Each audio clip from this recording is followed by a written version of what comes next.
All right, next, Alex Baumhart again.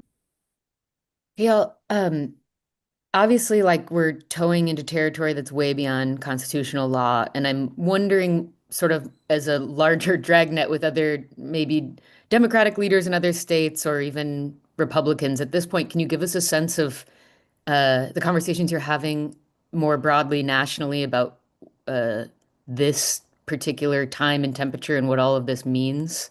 This is obviously far greater than an Oregon problem.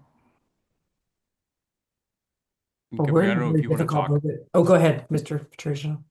Yeah, and I think we all have different lanes that we operate in. It's been very interesting to talk with the governor, to talk with the mayor about some of the conversations that we're having at the different levels of government. So I'll talk about it from being amongst Democratic attorneys general and our conversations across the state. I think there's some pretty significant patterns that this president is manifesting. You first saw it attacking the independent judiciary. He attacked his own appointed judge yesterday when he got the ruling. He picks the referees to the game and then he starts complaining about the game.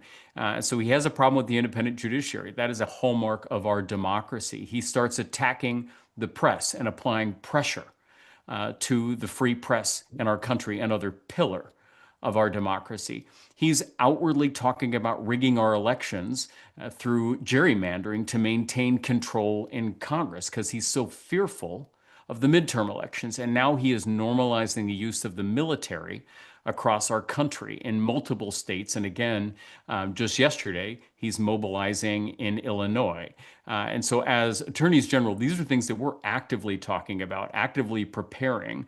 There's a reason we were able to get into court so darn fast on this. That's because we were prepared. That's because we knew that at some point this president had been talking about this and was going to be ready. The governor had been in partnership with us and we had been in close collaboration. And so that was really what allowed us to be ready for this moment. I do expect further pressure points as they stretch the bounds of our democracy will continue throughout the next 3 years. But I think it's important and incumbent upon all of us to realize that we just can't become complacent as these attacks to our democracy continue to happen. We cannot be the frog in boiling water. And that's why these cases are so darn important that we stand up for these foundational issues. I agree with everything that the Attorney General just said. You know, I've been speaking to other governors. I was on the phone this morning with Governor Pritzker. I've been communicating with Governor Newsom. We are all concerned what the role of governors are, what their role is in commanders in chief for the National Guard.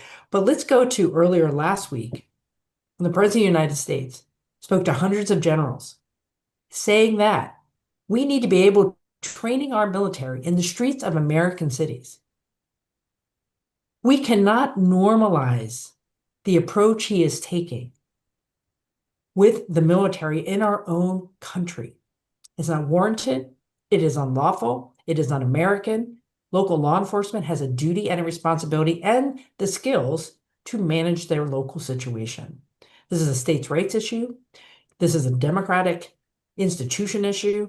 And I think we have to take our president at face value when he says he believes this is necessary. And Oregonians adamantly disagree.